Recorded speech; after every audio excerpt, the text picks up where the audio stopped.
Comment faire un CV professionnel? Bonjour, c'est Robin Zuffray, psychologue conseiller en orientation. On va regarder ensemble comment faire un CV professionnel au niveau du contenu. J'ai fait une autre vidéo que vous pouvez voir sur l'apparence. Là, on va se concentrer sur le contenu. Alors, allons-y. Alors, la première information que je vais vous donner, c'est que aucune information n'est obligatoire sur le CV. Je répète, aucune information n'est obligatoire sur le CV. Ni la photo, ni votre âge, ni les loisirs que vous avez, etc. Aucune information n'est obligatoire. Même voilà, si vous avez une longue expérience, vous n'êtes pas obligé de mettre toutes les expériences. Si vous avez plein de formations, vous n'êtes pas obligé de mettre toutes les formations. Chaque chose que vous mettez, c'est à vous de décider est-ce que vous le mettez ou pas. C'est en fait un compromis entre les attentes des recruteurs et des recruteuses et ce que vous avez envie de mettre sur le CV. Et c'est là en fait que votre stratégie rentre en compte là-dedans. Il y a deux stratégies dans la recherche d'emploi ou dans le CV en général.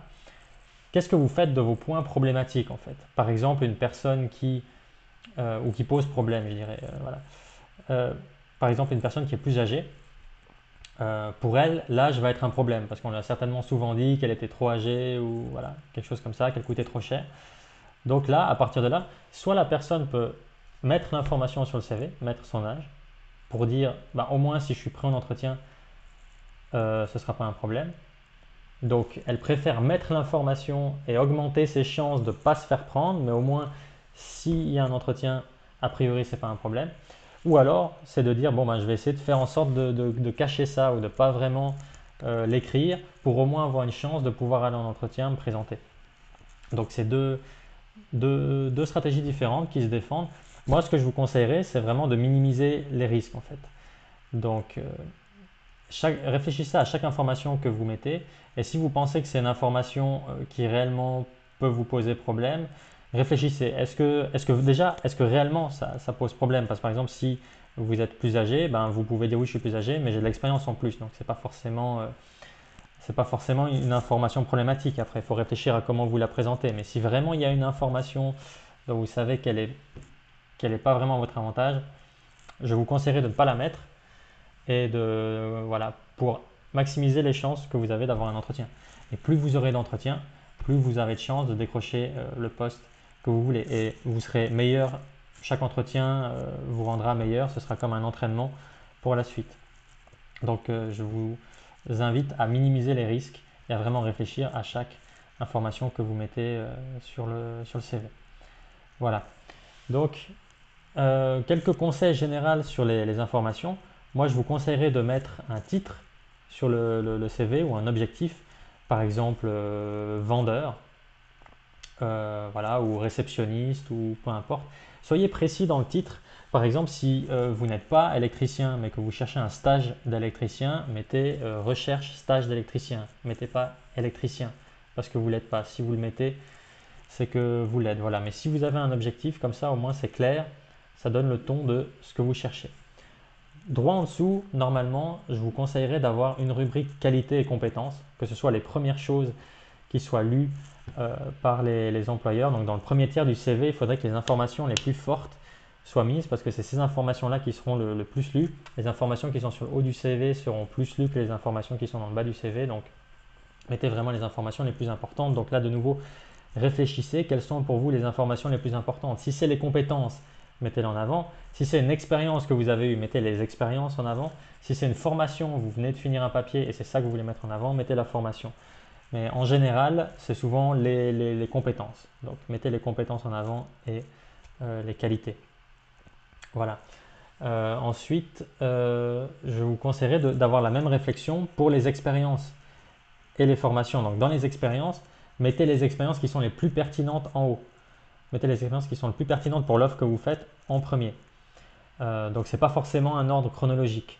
Par exemple, une personne qui aurait des expériences professionnelles dans deux domaines, un domaine A, un domaine B, si elle la présente de manière chronologique, ça fera peut-être expérience A, expérience A, expérience B, expérience B, expérience A, expérience B. Et donc le recruteur doit lire ça et faire le tri de dire ah ok il y a deux domaines en fait dans lesquels cette personne a eu des expériences, un domaine A, un domaine B. Tandis que si vous faites vous-même une section expérience où vous mettez dans le domaine A, tac, j'ai eu cette expérience, cette expérience, cette expérience, et dans le domaine B, j'ai eu cette expérience, cette expérience, cette expérience. En un coup d'œil, Le recruteur saura, voilà, expérience professionnelle A, tac, tac, tac, tac, B, tac, tac, tac, tac, ok. Donc elle a une expérience A et une expérience dans le B. Donc c'est beaucoup plus clair et beaucoup plus agréable à lire. Donc voilà, organiser les informations, toujours que les catégories les plus importantes soient le plus haut possible dans le CV et dans les catégories même que les informations les plus importantes soient le plus haut dans le CV. Au niveau de l'organisation du CV, je vous invite à faire 2 colonnes parce que c'est plus simple. Souvent, si on veut tout mettre sur une colonne, on n'arrive pas vraiment à mettre les choses sur une page et c'est assez important de mettre les informations sur une page. Pourquoi? À nouveau, c'est pas obligatoire. Vous pouvez avoir un CV sur 2 pages, 3 pages, 4 pages. Même j'ai vu des CV à 5, 6 pages, mais là, ça donne vraiment une mauvaise impression. Vraiment, ce que je vous recommande, c'est d'avoir un CV sur une seule page parce que tout ce qui n'est pas sur la première page a beaucoup moins de chances d'être lu. Et si vous arrivez honnêtement avec un CV de 5-6 pages, l'impression que ça donne, c'est que vous avez juste tapé droit en bas vos expériences et toutes les informations sans même essayer de les mettre en page ou de les trier, puis vous les balancez comme ça au recruteur. Donc ça, c'est pas possible vraiment. Trier les informations, c'est un exercice de synthèse de CV. Donc toutes les choses qui ne sont pas nécessaires, peut-être votre école primaire ou des formations qui sont plus d'actualité ou potentiellement vos loisirs ou toutes ces informations-là, si vraiment vous n'avez pas la place, virez-les pour vraiment tout mettre sur une seule page. Je pense que c'est vraiment quelque chose d'important. Si au pire ça dépasse et que vous avez une page et demie, c'est pas très grave, mais ayez conscience que les informations qui sont sur la deuxième page seront beaucoup moins lues. Donc il faudrait vraiment que tout ce qui est le plus important et qui ait le plus d'impact pour votre offre soit dans le premier tiers de la première page. Donc vous pouvez avoir une colonne, par exemple sur la gauche, un peu plus fine où vous avez vos coordonnées, vos loisirs, les langues, etc. Donc c'est un peu plus fin. Et de l'autre côté, vous avez quelque chose d'un peu plus gros avec les expériences que vous pouvez développer, les compétences, les formations, etc. Donc, si vous le faites sur 2 colonnes, c'est un peu plus simple à organiser. Voilà. Au niveau des loisirs, est-ce qu'il faut les mettre, est-ce qu'il ne faut pas les mettre? De nouveau, les deux choses se défendent. Si c'est pertinent pour la place, mettez-le en avant. Si c'est pas pertinent, c'est risqué. Donc à vous de voir. Par exemple, un sport peut-être trop violent qui est connu pour avoir des blessures, ça peut être un problème. L'employeur peut se dire, bon, peut-être qu'il va être blessé. Donc c'est pas forcément positif. Évitez tout ce qui est politique ou religieux, sauf si vous savez où vous mettez les pieds, mais ça peut être potentiellement, ça peut jouer contre vous. Voilà. Donc les loisirs, à voir. Ce que je vous recommande par contre, c'est de mettre les références. Là, des fois, des gens disent oui ou non, est-ce qu'il faut mettre? On ne sait pas trop. Moi, je vous recommande de les mettre. Ne mettez pas référence sur demande. Soit vous mettez des références, soit vous n'en mettez pas. Mais mettre des références sur demande, c'est un peu bizarre à mon sens. Voilà. J'ai des personnes qui pourraient dire du bien, mais je ne vous les donne pas tout de suite. Demandez-les-moi et peut-être je vous les donne. C'est un peu, ça donne pas forcément une bonne impression. Notez les noms tout de suite des références, pas besoin d'en donner 10, donnez-en 1 ou 2 et ça suffit. Voilà, donc je pense que pour les informations, on a fait le tour. N'hésitez pas à me poser des questions dans les commentaires. Je pourrais vous répondre soit dans les commentaires, soit en vidéo. Le but de cette chaîne, c'est de communiquer. Donc voilà, si vous avez des questions sur le contenu ou sur l'apparence, sur le CV en général, la recherche d'emploi en général, n'hésitez pas à poser des questions dans les commentaires.